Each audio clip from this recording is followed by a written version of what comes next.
है और दोनों गोर में गोदवावे तो 4 रुपया है। और लखनऊ पाटन वाले दबंगपुरा के नाम के हाथ में स्टैचू बनवावे तो 12 रुपया है।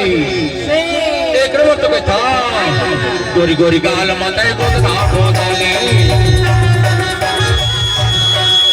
गोरी गोरी गाल माता गोदना गोदाले, गोरी गोरी गाल माता गोदना गोदाले,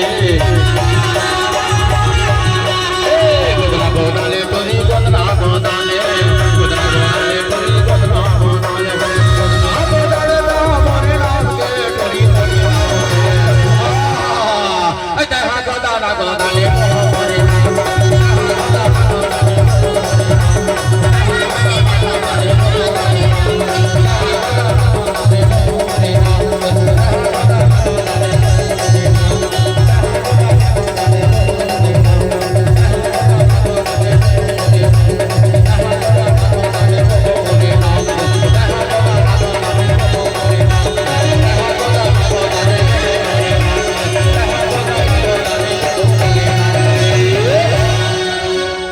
सबसे पहले निवेदन है